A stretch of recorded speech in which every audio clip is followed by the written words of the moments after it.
Pria tewas misterius 8 tahun hidup sebatang kara di rumah penuh sampah.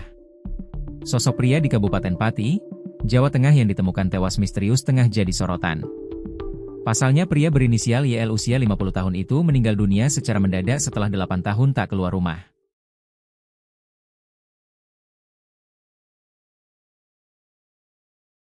Pria yang tinggal di Dukuh Cacah, Desa Sukoharjo, Kecamatan Margorejo itu diketahui selama ini tinggal seorang diri.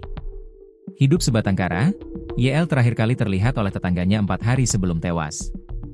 Untuk diketahui, YL ditemukan meninggal dunia pada Sabtu, 25 Oktober 2025. Sosok yang pertama kali menemukan YL tak bernyawa adalah warga bernama Prianto. Kepada awak media, Prianto mengurai sosok hingga pertemuan terakhirnya dengan YL. Diakui Prianto, YL memang sudah bertahun-tahun tak keluar rumah dalam waktu lama. Sudah sekitar 8 tahun si korban ini nggak pernah keluar kamar, nggak pernah keluar rumah. Keluar hanya ngambil pesanan makanan, ujar Prianto. Karenanya saat mendatangi rumah YL, Prianto terkejut melihat kondisinya. Ruang tamu di rumah YL dipenuhi sampah berserakan. Awalnya Prianto curiga karena mencium bau tak sedap dari rumah YL. Prianto dan warga lainnya pun mengecek rumah di RT 03 itu dan syok menemukan ada jasad di kamar depan. Ternyata mayat tersebut adalah YL, pria yang sejak 2017 tinggal di rumah penuh sampah itu.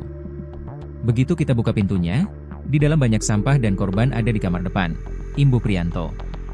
Korban hidup sendiri. Mulai tahun 2017 itu sampai sekarang itu nggak ada orang kesini, sambungnya.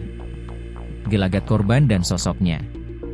Lebih lanjut, Prianto pun mengurai gelagat terakhir korban. Sempat bertemu, Prianto mengaku melihat YL terakhir kali pada hari Rabu.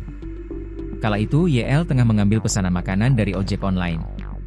Aktivitas terakhir kalau tidak salah sekitar 4 hari terakhir. Dia aktivitasnya hanya keluar ambil pesanan makan Grab, pungkas Prianto. Terkait sosok korban, Prianto tahu betul siapa YL sebenarnya. Awal tinggal di rumah tersebut, YL memperkenalkan diri sebagai seorang pegawai di pabrik gula. Tapi pekerjaan itu tak lama diemban YL. Dia aslinya Bandung, dia dulunya kerja di PT Pakis, terus resign, habis itu rumah di sini, sudah nggak pernah keluar lagi setelah 8 tahun, ujar Prianto.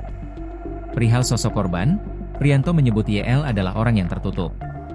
Selama 8 tahun tinggal di lingkungan, katanya YL tidak pernah sekalipun ikut acara di RT. Karakteristik korban cenderung tertutup. Jadi tiap ada aktivitas atau acara warga nggak pernah ikut kumpul. Kita ada acara bulanan, dia nggak pernah bersosialisasi, jadi hanya di dalam rumah saja, kata Prianto. Bukan cuma Prianto, seorang pria yang mengaku sebagai ojek online pun mengurai cerita mengejutkan. Lewat akun media sosial TikTok, pria tersebut mengaku pernah bertemu dengan YL guna mengantarkan makanan. Ia mengaku sempat melihat kondisi rumah korban yang dipenuhi sampah.